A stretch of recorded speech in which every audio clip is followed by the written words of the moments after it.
This episode covers putting in the kitchen pocket door and a few other tasks.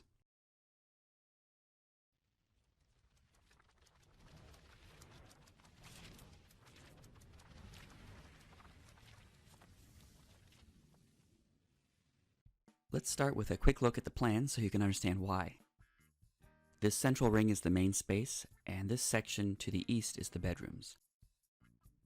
My office is over here, and the garage is fading off in this top corner. In the original design, the center section was round, but then we shrunk the radius a couple feet to reduce the scope of the project and immediately ran into problems. So the smaller size was fine for the living room and the entertainment room, although a pool table is now out of the question. But it would have made this guest room too small for a queen bed or the bathroom too small for a shower, so we bumped this wall back out again by the 2 feet.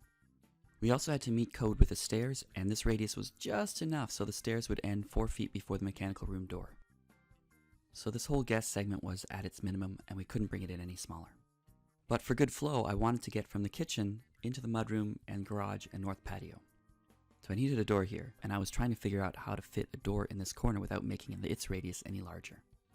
Because the vaults are radial, if I move them any further out to make the kitchen larger for more space for a door, it actually lowers the height of the vaults and causes other problems. So I couldn't make the kitchen any bigger, couldn't make it any smaller, but I needed to fit a door into this corner. It wasn't even just a matter of not wanting the door to swing into the kitchen or in front of the basement stairs. I needed it to fit under the concrete arch that was supporting this vault. Since I can't swing even a strangely shaped door in either direction, the obvious solution was a pocket door, and the rest is just details. Before framing, I bought a pocket door frame assembly from my local hardware store, and then I started building the frame in the space to fit it. You can see that this big hole in the concrete wall here. We left that out so that I could build a wood wall with a pocket void in it. You can also see that I preformed a void for the corner of the pocket door in the concrete rib itself. The rest of the scene is just basic framing and a bit of ENT electrical conduit for the kitchen light switch.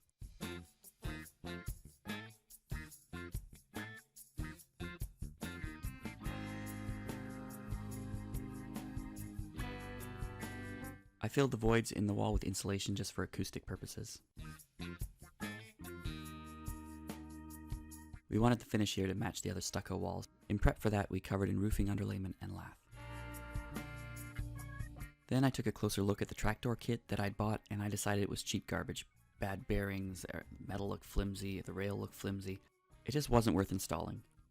I did some research online and decided to spend a bit more money and buy a decent kit from Johnson Hardware. Unfortunately, that meant I would need to wait for delivery, so I moved on to another job, which in this case was polishing the ribs. Yes, they were already nicely polished up to 3000 grit before I even erected them, but that was also before we shot a lot of messy shotcrete and gunite to make those walls and roof. Even though we had tried to protect them with plastic wrap, they still got a bit of splatter on them, and I just wanted to give each one a couple passes to smooth them out again.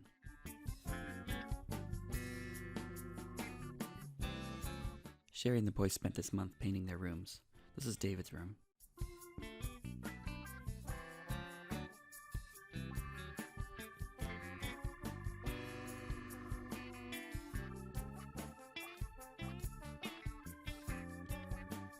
Michael wanted a different color in his room.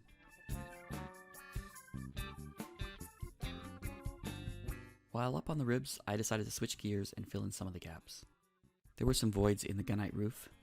The shotcrete and gunite people call these shadow voids. Basically, the concrete shooting from the gun wasn't able to reach these sections, and the voids were hidden in the bottom of the forms.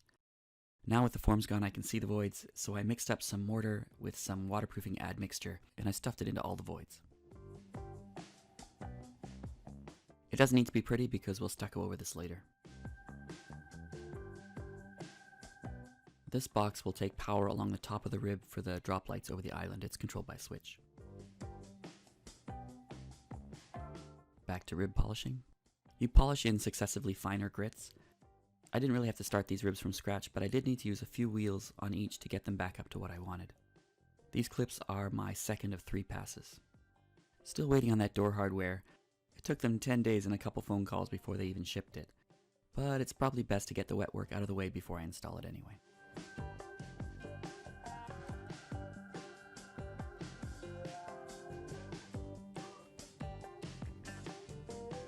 Do you recall the gunite shoot clip showing all that gunite flowing down the ribs in this segment? This segment was the worst. I spent many extra hours polishing just this area. Most of the other ribs were not so bad.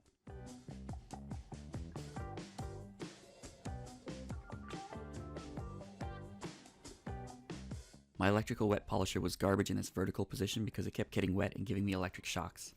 One of those shocks must have smartened me up a bit, and I ended up buying an air-powered polisher instead. Not as powerful as the electric one, but it was smaller and lighter, and that was good. Anyway, you can see I got nice and wet. Not really a fun way to spend my Saturdays in February. The pocket door kit arrived and the rail installed easily. I don't really do super detailed how-to videos, but I'll just say that you follow the basic instructions and screw the track to the header. They also supply these metal reinforced sideboards that are thin enough for the door to pass behind, but strong enough to support some sort of wall surface. I wanted a stucco wall that was strong enough to support kitchen cabinets, so I started with a sheet of treated plywood. I just put the whole thing in place and trimmed off what I didn't need. Electrical code calls for outlets above the kitchen counter, so I had to fit one of these into that thin pocket wall. I used one of those shallow boxes that has room for the wiring on the side instead of the back.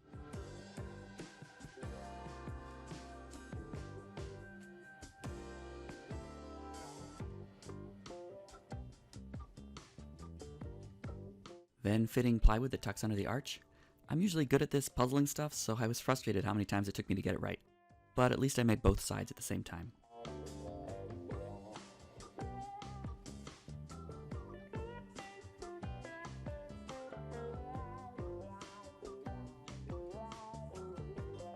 Then the boys arrived and helped a bit.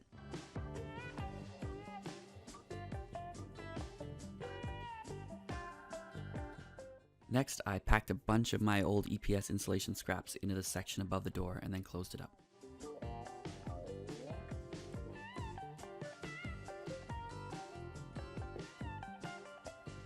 For the lath, I decided to overlap onto the previous shotcrete wall by several inches. This should help prevent cracking between the two sections.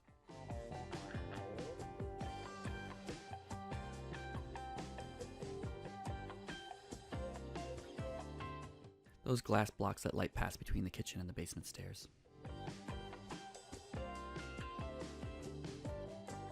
On this back side of the wall, you can see the inside of the Johnson hardware. I left that panel open for now because I won't be able to install the actual door in the normal way.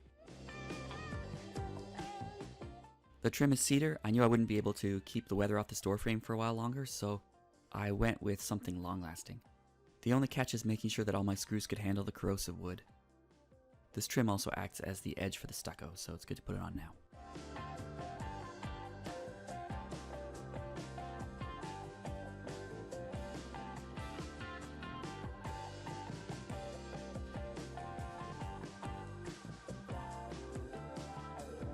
Back to some more rib polishing. I'll speed it up a bit more.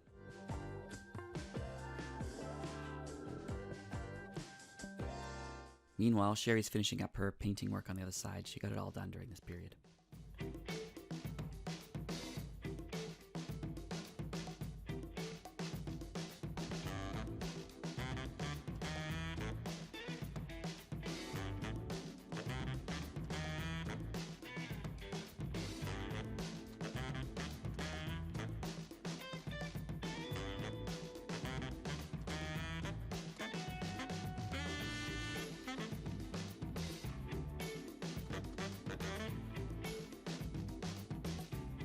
I like the scene, it gives a nice view of the living room.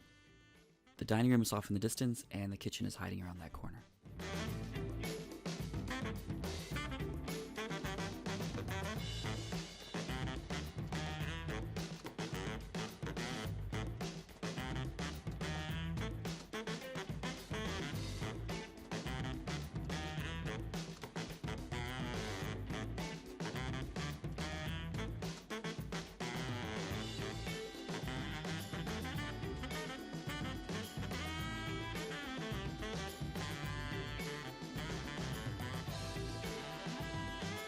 During this cold month, I didn't always feel like being wet, so here's a nice dry job of sorting out the electrical outlets in those newly painted bedrooms.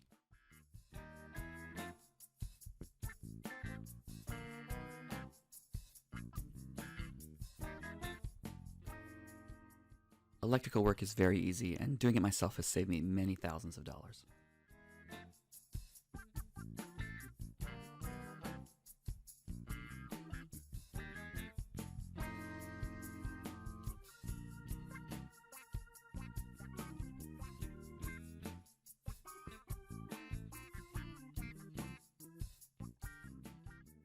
Time to patch up some more of those gunite shadow voids, starting with a quick mortar mix.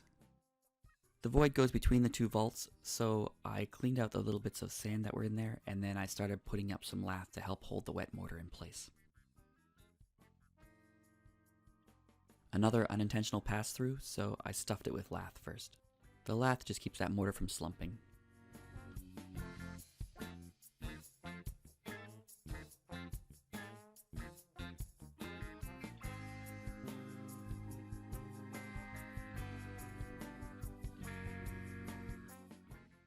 One other wet job. The brown color on the ceilings is just left over from the hardboard forms that we used to form the ceiling. I needed to power wash that off so that the stucco will stick to the concrete directly. This job made me even wetter than the polishing work, but once this vault was done, Sherry could start on the stucco over that pocket door.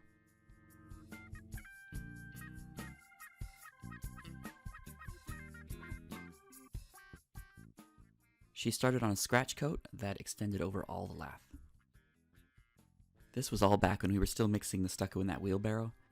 I actually owned a proper mixer at the time, but I foolishly thought that the wheelbarrow was easier to clean out and the mixer wasn't worth the hassle.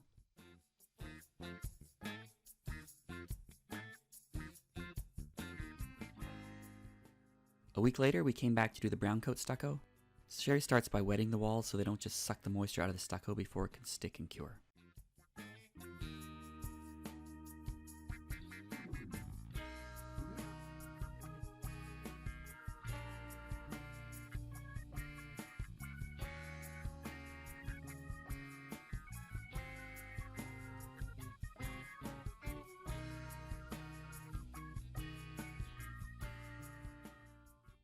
Once she gets a wheelbarrow full of stucco up on the wall, Sherry switches to the sponge and smooths it all out. Not really the official way to do this, but it works for us. On the right side, you can occasionally see me still polishing away on those ribs.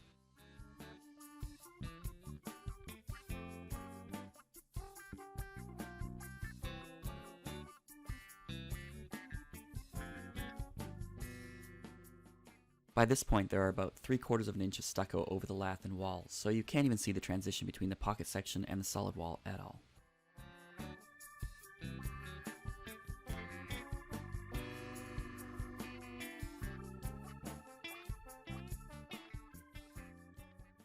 Sherry must have had a little extra stucco left over in that wheelbarrow, so she moved onto the side wall.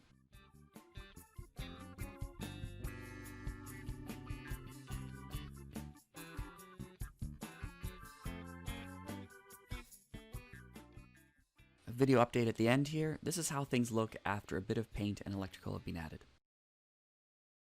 The ribs are nice and smooth, and you can see the exposed aggregate plus some bonus stuff I tossed in the mix. I like what it did to the seashell. You can watch the video on making these ribs to see how I prepped that.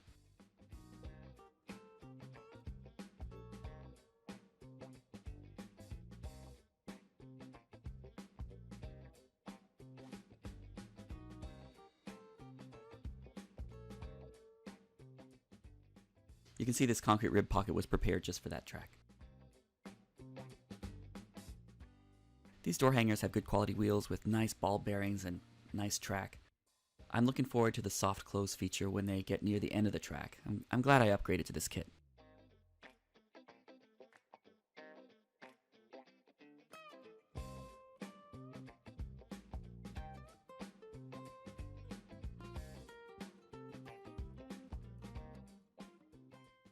On the opposite side, the other door hanger also meets a soft close mechanism. This is like a soft open mechanism, I guess. It's all adjustable so it can soft open the door and the door will end up nice and flush with the opening. Here's the back of that shallow electrical outlet. It's really only a single outlet, but it looks wide. And a little bag of hardware for when I hang the actual door. We're not quite there yet as of the release of this video.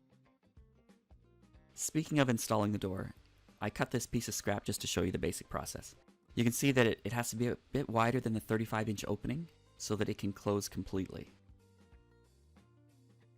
Normally you would just put it in here and slide it right into the slot and attach the hangers, etc. But we don't do easy around here, so I put this concrete rib in just to make it more difficult. If you imagine this scrap is the top edge of a full height door, you can imagine that I'll never be able to fit it in this way. It almost jams and hangs there by itself.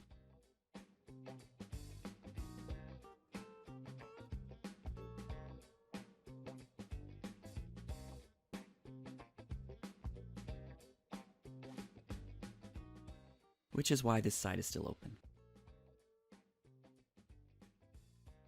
Of course, I'll need to take out this one piece of support here. That's just a few screws. And once that's out of the way, the door will fit in here, no problem. Then I close this section up, or maybe even not right away, I don't know. It's just a basement stairwell.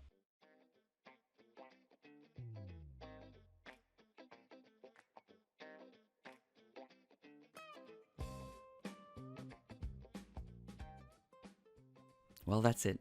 I hope you enjoyed this pocket door install where I don't really show you how to do anything and I didn't even install a door. That's just how we do things on this channel. If you want to see more, please subscribe, etc.